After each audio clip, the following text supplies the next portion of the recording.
Next, we're gonna have Yveline Alexis she's a co-chair of BGSO. Greetings, y'all. How you guys doing? Good. So I'm a proud member of the Black Graduate Student Organization, and at least since the beginning of the earlier fall of 2006, we independently as a group, and certainly in alliance with GSS and GEO and LACSO, have been working specifically on this diversity fellowship issue. It perplexes us that we actually stand here today, we're raising our voices here today, and we're convening today with still the oh so many questions we have and so few answers. Right. Now, from a personal standpoint, it's purely perplexing to me that we, in this day and age, can have a university where if we call together a group of graduate students of color on campus, we literally fit easily into one small space. That's a damn shame.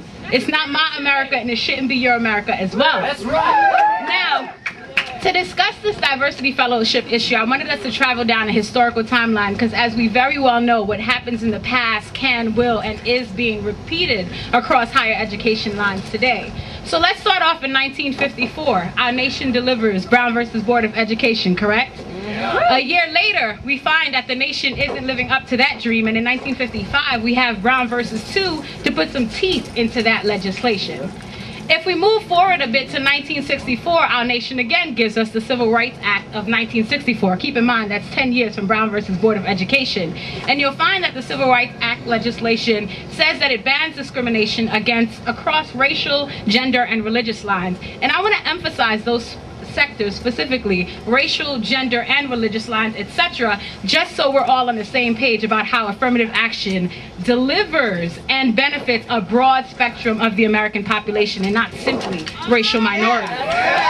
But let's leave the history in the past, shall we say, and move on to 2004. And what you find on this campus specifically is that due to racially motivated incidents, we have a diversity commission established in 2004.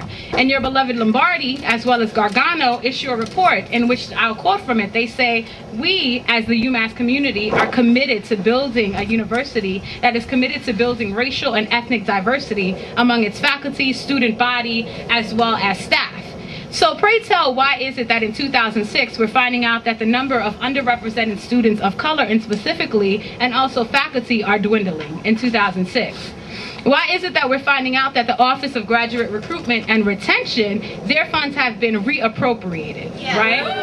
And why also is it that in 2006 that the Diversity Fellowship, which again benefits a large sector of this American population on this campus, has been rechanneled somewhere? So one of the reasons why we stand here today, independently and certainly in alliance with all these groups, is around this thundering question of why. Why is it that we're still waiting on answers to the many questions we have?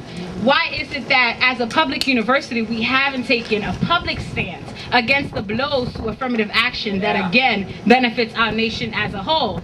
And why is it that we're again still waiting on these answers? So I invite all of you not to just stand out here today and raise your voices, but to be really committed to this issue as we walk on with dignity, of course, because this struggle does indeed continue. Yeah.